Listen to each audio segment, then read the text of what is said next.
শেখ হাসিনা বাংলার রাজনীতিতে ফিরে আসবেন। শেখ হাসিনাকে ধরে আনা হবে দিল্লি থেকে, অথবা বাংলাদেশের সঙ্গে ভারতের যে বন্দি বিনিময় চুক্তি রয়েছে সেই চুক্তির অধীন তাকে দিল্লি সরকার ভয়ে বাংলাদেশকে প্রত্যার্পণ করতে বাধ্য হবে, অথবা শেখ হাসিনার বয়স হয়ে গেছে, বেশি দিন বাঁচবে না, ক্যান্সার হয়ে গেছে, যে কোনো সময় তিনি মরে যেতে পারেন, অথবা তিনি আসলে খুবই অসুস্থ, হাসপাতালে ভর্তি আছেন। এআই দিয়ে মূলত তার কণ্ঠ বানিয়ে মূলত নেতাকর্মীদেরকে চাঙ্গা রাখার চেষ্টা করা হচ্ছে। অন্যদিকে আমি আসছি 6 মাসের মধ্যে আমি আসছি, তোমরা সবাইকে আগে যেবার ভুল করেছি সেই ভুল করব না, প্রত্যেকটা লোকরে পাই করে প্রতিশোধ নেব এবং বুঝিয়ে দেব কত ধানে কত চাল। আমার জন্য ফাঁসির মঞ্চ রেডি করো, জেলখানা প্রস্তুত করো। এত যদি সাহস থাকে তাহলে আমার জন্য সেই যে প্লেনে করে বিমানে করে আমাকে দিয়ে গেছো সেই প্লেন পাঠিয়ে দাও, পালকি পাঠিয়ে দাও। আচ্ছা বলেন তো, এই কথাগুলো কি বাংলাদেশে অহরহ আলোচিত হচ্ছে না? এগুলোর সত্যতা কি, এগুলোর বাস্তবতা কি, এগুলোর প্রয়োজনীয়তা কি? আমরা কেন এগুলো নিয়ে মাথা ঘামাচ্ছি?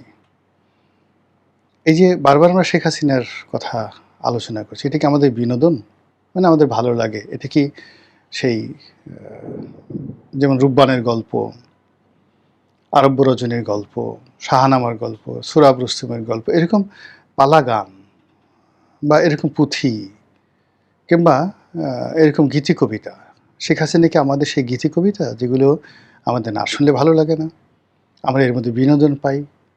শেখ হাসিনা কি কারবালার কোনো কাহিনী, উপাখ্যান, নাকি মহাভারতের কোনো মহাকাব্য, নাকি রামায়ণের কোনো মহাকাব্য, ইলিয়াড ওডিসির মতো কোনো কাহিনী, নাকি শাহনামা, ফেরদৌসী শাহনামার কোনো কাহিনী? শেখ হাসিনা কি পাবলো পিকাসোর কোনো ছবি, দ্য গুয়ার্নিকা, অথবা ভ্যান গগের কোনো ছবি, কিংবা শেখ হাসিনা কি পটে আঁকা সেই লিওনার্দো দা ভিঞ্চির মোনালিসা, যে আমরা তাকে দেখছি, আমরা তাকে আলোচনা করছি, আমরা তাকে নিয়ে চলচ্চিত্র বানানোর চিন্তা ভাবনা করছি, তার ছবি আঁকছি, তাকে গালি দিচ্ছি, তাকে ভালোবাসছি এবং যে যার মতো করে তাকে প্রণতি দিচ্ছি। কারণটা কি? এটা কি ভয় থেকে নাকি ভালোবাসা থেকে? নিঃসন্দেহে কিছু না কিছু আছে, আদারওয়াইজ তো কেউ তো আমাকে নিয়ে আলোচনা করছে না, কেউ তো আপনাকে নিয়ে আলোচনা করছে না। বাংলাদেশে কয়েকদিন সেই তারেক রহমান সাহেবের বিড়াল জেবুকে নিয়ে খুব আলোচনা হলো, বাদ। এখন জেবু কোথায় আছে উই ডোন্ট নো। কয়েকদিন জায়মা রহমানকে নিয়ে খুব আলোচনা হলো, এখন কোনো আলোচনা নেই। মিসেস তারেক রহমান সাহেবকে নিয়ে আলোচনা হলো, এখন আলোচনা নেই। প্রধানমন্ত্রী ডেইলি বিভিন্ন কর্মকাণ্ড করতেন, তিনি খাল কাটতে যেতেন, মানুষ দেখতো, এখন আর সেটা কেউ দেখছে না। তিনি প্লেনে যাচ্ছেন, কারো আগ্রহ নেই। তারপর তার সামনে এসে একজন সাহায্য চাইল, তারপর তিনি সেটা দিলেন। তারপর তিনি সেই অপহৃত মানুষকে উদ্ধার করে দিলেন 24 ঘন্টার নয়, 1 ঘন্টার মধ্যে। তো এই ঘটনাগুলো নিয়ে মানুষ 1 ঘন্টা 1.5 ঘন্টা আলাপ আলোচনা করেছে, কিন্তু এখন সেই আলাপ আলোচনা হচ্ছে না। বিএনপির মিডিয়া সেলের পক্ষ থেকে তারেক রহমান সাহেবের যে ফেসবুক পেজ রয়েছে, সব জায়গাতে প্রাণান্ত চেষ্টা করা হচ্ছে, কিন্তু কোনো সেই মানুষের দৃষ্টি আকর্ষণ করা যায় এরকম কোনো কথাই তৈরি হচ্ছে না। অবশেষে সেই যে আন্দালিব রহমান পার্থ, তাকে নিজের পাশে বসিয়ে তারেক রহমান সাহেব গাড়ি চালালেন বেল্ট পরা অবস্থায়। তারপর আবার পার্থ সেটাকে যাকে বলা হয় সেই করলেন, যাকে বলে সেলফি তুললেন, সেটা আবার তার ফেসবুকে দিলেন।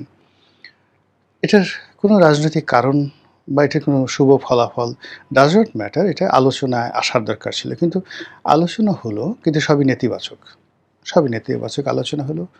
প্রধানমন্ত্রীর ভাবমূর্তি উজ্জ্বল হলো না, পার্থরও ভাবমূর্তি উজ্জ্বল হলো না, এবং মানুষ এটা নিয়ে কোনো আগ্রহ দেখাচ্ছে না, কোনোই আগ্রহ দেখাচ্ছে না। জাস্ট সামনে একটা জিনিস আসছে, এটাকে সরিয়ে দেওয়া, একটা গালি দেওয়া, একটা বাজে কথা বলা, এই পর্যন্তই। কিন্তু যখনই শেখ হাসিনার কোনো বক্তব্য আসছে, তার পক্ষ থেকে কোনো কথা আসছে, সঙ্গে সঙ্গে সেটা রেড অ্যালার্টের মতো হয়ে যাচ্ছে। মানুষ এটা নিয়ে ৩ দিন, ৪ দিন, ৫ দিন, ১ সপ্তাহ অ্যাটলিস্ট সেটাকে নিয়ে খুব ব্যস্ত থাকছে। তো তার সমপর্যায়ের ভাইরাল হওয়ার মতো কোনো কাহিনী, কোনো ফেজ বা কোনো কিছু এখন এই বাংলাদেশে দ্বিতীয়টি নেই। তো কাজেই এই শেখ হাসিনাকে নিয়ে আমরা ভিডিও তৈরি করি, আমরা কথা বলি। কথা বলি এই কারণে যে আপনারা সেটা শুনতে চান। আমি অন্য তারেক রহমান সাহেবকে নিয়ে কথা বলার চেষ্টা করেছি। তার সরকারের ইতিবাচক দিক বলার চেষ্টা করেছি। তার স্ত্রী সন্তানের মাহাত্ম্য বর্ণনা করার চেষ্টা করেছি। যেখানে এটা ১০,০০০ লোকও দেখে না। শেখ হাসিনাকে নিয়ে যখন আমি কোনো একটা ভিডিও করি, মুহূর্তের মধ্যে সেটা ১,০০,০০০ লোক দেখে ফেলে, ২,০০,০০০ লোক দেখে ফেলে, ১০,০০,০০০ লোক দেখে ফেলে। ফেসবুকে কোটি কোটি মানুষ দেখে ফেলে। এখন বলেন তো, আমরা এই যে যারা সামাজিক মাধ্যমে কাজ করি, আমরা তো সবসময় চাইবো যে আমাদের শ্রমের মূল্য আমরা পাই, শ্রমের যে অ্যাক্রিডিটেশন সেটা আসে। তো সেটা শেখ হাসিনা আমাদের জন্য ভায়াবল, আওয়ামী লীগ আমাদের জন্য ভায়াবল। এই জন্য মিডিয়াগুলো দেখেন, তারা কিন্তু কেউ ইচ্ছা করেই আওয়ামী লীগকে প্রমোট করছে না। শেখ হাসিনাকে প্রমোট করার কারো কোনো ইচ্ছে নেই, কিন্তু তাদেরকেও টিকে থাকতে হবে। তো সেই কারণে কি হচ্ছে, ঘুরে ফিরে এই কন্টেন্টগুলো চলে আসছে। তো যেটা বলছিলাম যে শেখ হাসিনা যদি বাংলাদেশে আসেন, তিনি কিভাবে আসেন? তিনি কি ইচ্ছে করে জিদের বসে ওখান থেকে উড়ে আসতে পারবেন? Not like that. তিনি এখন ভারতের মেহমান। ভারত তাকে যদি বাংলাদেশের কাছে হস্তান্তর না করে, অথবা ভারত যদি তাকে বলে যে না, আপনি চলে যান এখান থেকে, যেখানে ইচ্ছা সেখানে চলে যান, দুনিয়ার কোথাও আশ্রয় দিল না, তিনি বাংলাদেশে এলেন। এসে তিনি এয়ারপোর্টে পুলিশের কাছে ধরা দিলেন। সারাটা পথ তাকে অপমান করে মানে তাকে গাড়িতে ওঠানো হলো, প্রিজন ভ্যানে ঢুকানো হলো, মানুষ ডিম মারছে, জুতা মারছে, লাঠি মারছে। তারপর তিনি জেলখানাতে গেলেন, যাওয়ার পরে তার জন্য ফাঁসি হয়ে আছে, এরপর তিনি ফাঁসিতে চড়লেন। তিনি কি এই জন্য এভাবে আসবেন? অথবা অন্যভাবে ভারত সরকার তাকে বাংলাদেশে এস্টাবলিশড করলো। এখন এই যে তার যে আগমন বা তিনি যে কথাগুলো বলছেন, এটা কি কেবলই কথার কথা, ভয় দেখানো?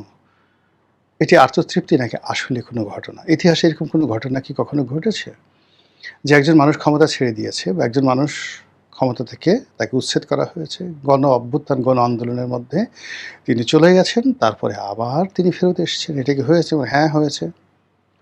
নিকটতম দুনিয়াতে রেজা শাহ পাহলভি যখন ইরানে বিপ্লব হলো, সেই বিপ্লবের মাধ্যমে একটি সরকার, গণতান্ত্রিক একটি সরকার মোসাদ্দেক, তিনি এলেন। একেবারে বাংলাদেশের সাথে হুবহু মিলে যাবে। এবং যখন গণ অভ্যুত্থান হলো, সেই গণ অভ্যুত্থানের সময় রেজা শাহ পাহলভি আমেরিকাতে চলে গেলেন। তো আমেরিকাতে চলে গেলেন শেখ হাসিনার মতো। এরপর গণ অভ্যুত্থানের পরে একটা নির্বাচন হলো। সেই নির্বাচিত সরকারকে আমেরিকা একটা কূ ঘটিয়ে দিল। মিলিটারি কূ ঘটে মোসাদ্দেককে ক্ষমতার থেকে আউট করে দিলেন। তারপর একটা পাল্টা কূ হলো।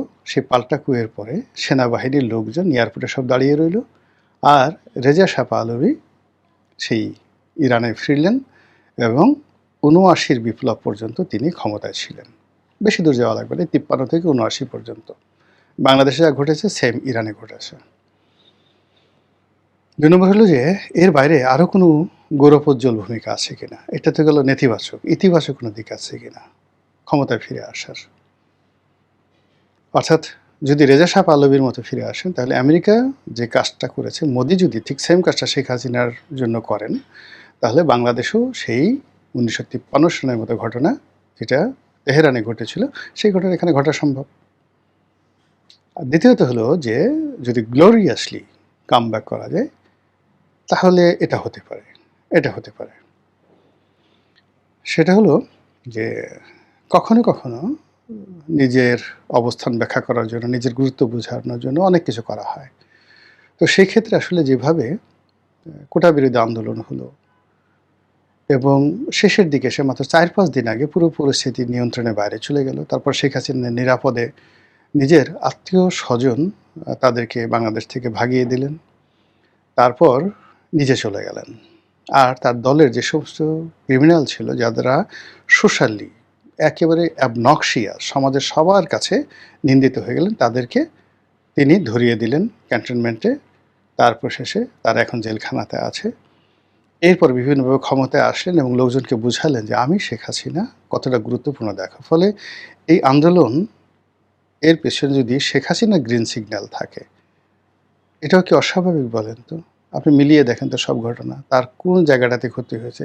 শেখ পরিবারের কাউকে আপনি ধরতে পেরেছেন কিনা? দূর সম্পর্কের আত্মীয়স্বজন প্রত্যেকটা লোক নিরাপদে আছে এখন পর্যন্ত, আজকের দিন পর্যন্ত। এটা কেন হলো? কিভাবে হলো? ইট ইস একটা প্ল্যান ছিল। মানে যদি ম্যাটিকুলাস ডিজাইন থেকে ইউনূস সাহেবের, শেখ হাসিনারও একটা ম্যাটিকুলাস ডিজাইন ছিল। তো এরকম কোনো ঘটনা ইতিহাসে ঘটেছে? বলে হ্যাঁ, ঘটেছে। অটোমান সাম্রাজ্য যখন ওয়ান অফ দ্য গ্রেটেস্ট ফর্মে আছে এবং সেই মানে সাম্রাজ্যের বহু রাজাবাসা ছিলেন। আমরা তো সুলতান সুলেমানের নাম জানি, তারপরে কোসেম, যে হুররম বা কোসেম, এই শব্দগুলো আমরা জানি। এই কোসেম একজন সম্রাজ্ঞী ছিলেন। তো তার সন্তান, কোসেমের সন্তান সেই সম্রাট তৃতীয় মুরাদ। তো তৃতীয় মুরাদ, তাকেও বাংলাদেশের লোকজন এই দীপ্ত টেলিভিশনে যে অনুষ্ঠান হয়েছে তার মাধ্যমে জানি। এখন আসলে অটোমান সাম্রাজ্যের ইতিহাসে ৩ জন মুরাদ, চতুর্থ মুরাদ, মানে ৪ জন মুরাদ আছে। তার মধ্যে ৩ জন মুরাদ খুবই গ্লোরিয়াস মুরাদ। প্রথম মুরাদ, এরা খুব রাগী, এরা খুব জেদি, এরা খুব সফল, এরা খুব জনপ্রিয় সবাই। এর মধ্যে যিনি দ্বিতীয় মুরাদ, তার কাহিনী বলি। দ্বিতীয় মুরাদ যুদ্ধ, মানে খুব আধ্যাত্মিক লোক ছিলেন। তার রাজকর্ম সম্পর্কে সেটা ভালো লাগতো না। তিনি অনেক দিন যুদ্ধ করলেন। যুদ্ধ করার পরে তিনি আর সেই যুদ্ধ করতে চাচ্ছিলেন না। ইউরোপের যারা শক্তিবর্গ তাদেরকে যুদ্ধে পরাজিত করলেন। পরাজিত করে তাদের সঙ্গে একটা শান্তি চুক্তি করলেন, করে নিজের বালক সন্তান দ্বিতীয় মেহমেদ, মেহমেদ দ্য ম্যাগনিফিসেন্ট বলা হয় যাকে, দ্য গ্রেটেস্ট, যিনি কনস্টান্টিনোপল দখল করেছেন, তার কাছে রাজ্যের ক্ষমতার ভার দিয়ে তিনি অবসরে চলে গেলেন। কিন্তু এই যে তিনি চলে যাওয়ার পরে কি হলো? আবার সেই বিদ্রোহ শুরু হলো। ইউরোপীয় লোকজন মনে করলো যে এইবার আমরা সুযোগ পেয়েছি, এবার আর ছাড়াছাড়ি নেই, অটোম্যানদেরকে এবার আমরা একটা বুঝিয়ে দেব। যেই কথা সেই কাজ। সঙ্গে সঙ্গে তারা যে কাজ করলো, সেই মানে আবার তারা আক্রমণ করলো। তখন আমাত্যবর্গ, রাজন্যবর্গ এবং স্বয়ং খলিফা বা সুলতান মুরাদের সন্তান মেহমেদ, সে তার বাবার কাছে গেল যে আমি পারতেছি না, আপনি আসুন রাজ্য রক্ষা করুন। তিনি আবার ক্ষমতায় বসলেন, 1 বছর থাকলেন, সমস্ত যুদ্ধ জয়লাভ করলেন, আবার তিনি চলে গেলেন।